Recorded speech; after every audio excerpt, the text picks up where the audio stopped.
Hi, my name is Dr. Rabanus and I'm a cosmetic dentist in San Francisco. Cosmetic dentistry is a very exciting field both for the dentist and for patients. For the dentist because he can be very creative and make a change in patients' lives, and patients because they want to change their lives and they want to look younger, fresher, and cosmetic dentistry is something that can help them to attain that goal. The most frequently tool used in cosmetic dentistry are porcelain veneers. I've received thousands of requests for information on my website asking many specific questions regarding porcelain veneers. The most frequent is how much tooth structure needs to be removed, and will I have pain, and how long will those veneers last? Those are all valid questions, because tooth structure is the only human tissue that does not regenerate, and once it's gone, it will not come back. So I'm going to make a little drawing about a natural tooth and how it looks, and we'll go from there and explain a little bit about the logistics when considering placing veneers or preparing the teeth for veneers. So I'm going to draw a central incisor from the side.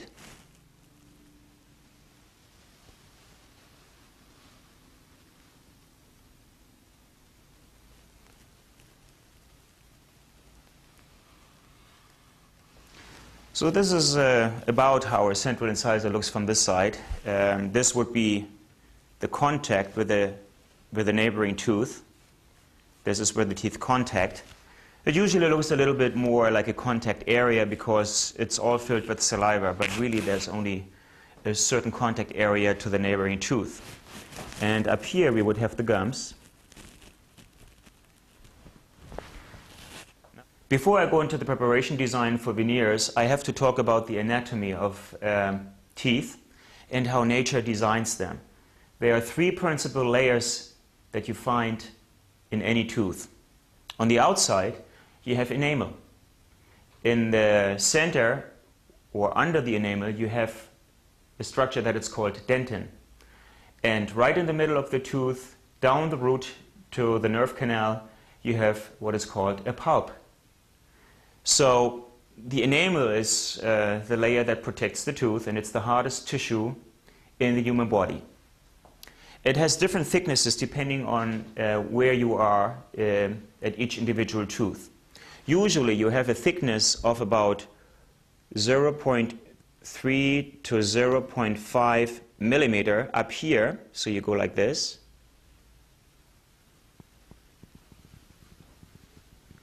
And then you usually have a thickness of about 0.8 to 0.9 millimeter in this area.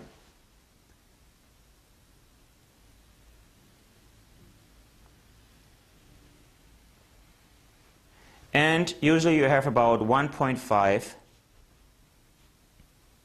to 2 millimeter in this area.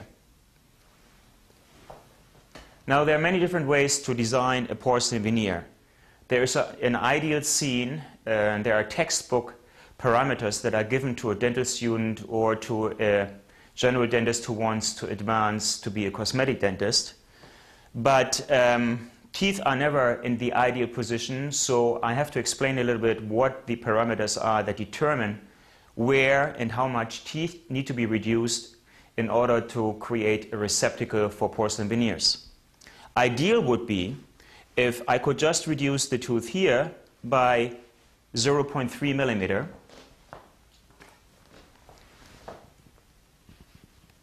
To stay in enamel, and in this area to reduce it by about 0.5 millimeter, and in this area probably to just reduce it by 1 millimeter.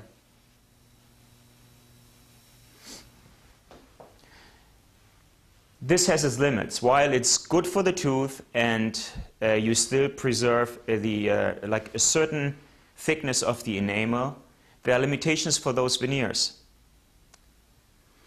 Times have changed. In the past, like 20 years ago, veneers needed to be bonded to enamel because there were no chemicals available that would allow a dentist to bond veneers to the underlying structure, which is called dentin. So this here is dentin. And this out here is enamel.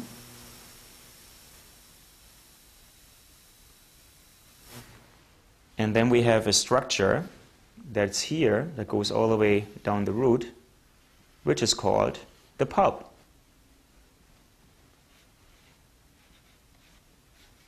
Okay. Now in the past, about 15 to 20 years ago, veneers had to be placed on top of an enamel layer to allow for a strong bonding between the porcelain and the tooth. Nowadays we have chemicals available that allow the bonding of veneers to dentin. While it is not quite as strong as a bond to enamel, it is often necessary. And there are several reasons for this. Number one, patients come to me who have dark teeth. If you place the veneer that only has 0.3 millimeter and 0.5 millimeter in this area, it will not be thick enough to shield away or blend away the darkness of the teeth under there, unless it's done very opaque, and then you would get something like a denture smile, like a white porcelain smile that doesn't look natural at all. Another reason why teeth have to be repaired more than others is they're crowded, they're misaligned, they're misshaped, they already have restorations, fillings, or other materials or caries associated with them, all of which needs to be removed.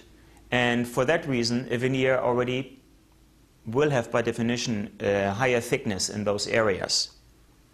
So what is the perfect thickness for any veneer? It's really unpredictable. It depends on each individual patient. Not every patient is the same. Every patient is different. And every patient has different requirements. And a dentist needs to understand the logistics and the parameters that dictate the thickness of a veneer. Most of my patients that come into my office, they have dark teeth and want them to look lighter. Most of them are in middle age, and they're in their 40s and higher. They want to have younger looking teeth. Most of them have chipped teeth. They have ground their teeth down to a certain level, partially because they have a parafunction which is not healthy, or because they just have used their teeth due to decades of using them. Then I have patients who have crowded teeth, where teeth are misaligned, so certain areas are sticking out more than others. And I have patients that have spaces between their teeth. And that requires a certain preparation design of the teeth. Now all this I cannot draw on this particular picture, but I just want to make one principle clear for a very sound veneer preparation.